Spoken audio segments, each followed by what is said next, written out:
एक व्यक्ति था, उसके 3 मित्र थे।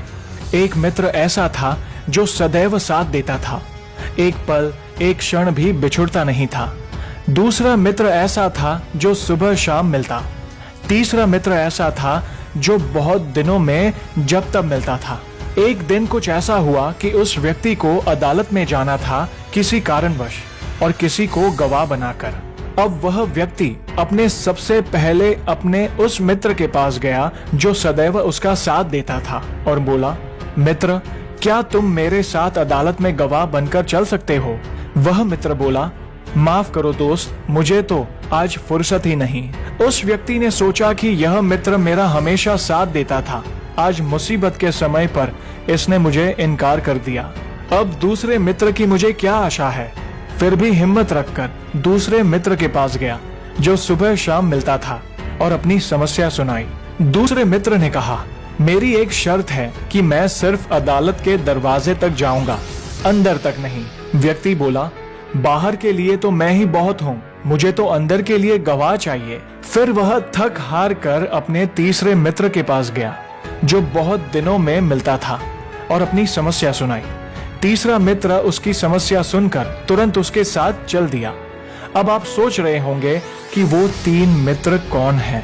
तो चलिए हम आपको बताते हैं इस कथा का सार। जैसे हमने 3 मित्रों की बात सुनी, वैसे हर व्यक्ति के 3 मित्र होते हैं। सबसे पहला मित्र है हमारा अपना शरीर। हम जहां भी जाएंगे, शरीर रूपी पहला मित्र हमारे साथ चलता है, एक पल एक क्षण भी हमसे दूर नहीं होता। दूसरा मित्र है शरीर के संबंधी, जैसे माता पिता, भाई बहन, मामा चाचा इत्यादि, जिनके साथ रहते हैं, जो सुबह दोपहर शाम मिलते हैं। और तीसरा मित्र है हमारे कर्म, जो सदा ही साथ जाते हैं। अब आप सोचिए कि आत्मा जब शरीर छोड़कर धर्मराज की अदालत में जाती है, उस समय शरीर रूपी पहला मित्र एक कदम भी आगे चलकर साथ नहीं देता, जैसे कि उस पहले मित्र ने साथ नहीं दिया। दूसरे मित्र संबंधी शमशान घाट तक यानी अदालत के दरवाजे तक राम नाम सत्य है कहते हुए जाते हैं तथा वहां से फिर वापस लौट जाते हैं। और तीसरा मित्र आपके कर्म है, कर्म जो सदा ही साथ जाते हैं, चाहे अच्छे हो या बुरे। अगर हमारे कर्म सदा हमारे साथ चलते हैं तो हमको अपने कर्म पर ध्यान देना होगा। अगर हम अच्छे कर्म करेंगे तो किसी भी अदालत में जाने की जरूरत नहीं होगी, धर्मराज भी हमारे लिए स्वर्ग का दरवाजा खोल देंगे। धर्मशास्त्र और नीति शास्त्रों में कहा गया है कि कर्म के बगैर गति नहीं। सनातन धर्म भाग्यवादियों का धर्म नहीं है, कर्म से ही भाग्य का जन्म होता है।